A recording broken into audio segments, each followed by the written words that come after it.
I watched Chuck Yeager when he made the flight.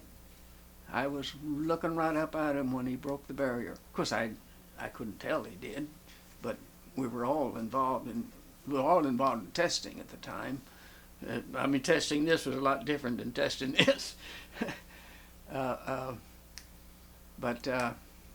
I used to hang out with when they were loading that thing on the plane to take it up there to put the rockets to it, and I've drank at the bar with Chuck, and he drove an old Model A Ford. In those days, this was my team. If somebody called up and wanted an air show, we was happy to oblige.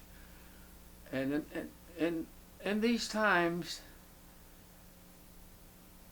squadrons lived by the hours they flew in competition. It seemed like a waste of a lot of fuel, but I guess pilots need to fly and keep flying.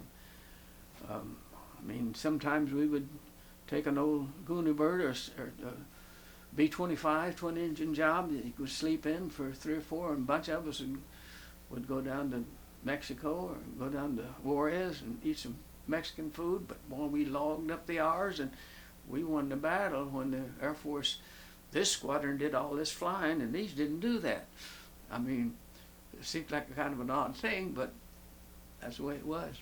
Of course, we flew for many good reasons too, but we were pretty experienced. And we were putting on an airshow one day, making a low pass, and something happened, I guess, to his plane, or I don't know what happened, but he went inverted and was so low, went through a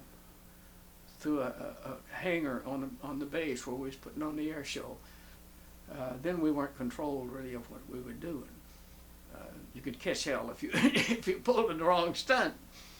But now it's really controlled, and that's all they do is put on air shows. But not them.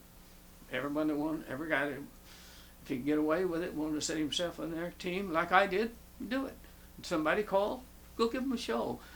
We're supposed to follow the rules, though. Some rules. What I want to tell you, though, that this girl that's in this picture came to Bangor, that I had introduced him, and they got married, and it was maybe 2 or 3 weeks after they were married till he died in that air show.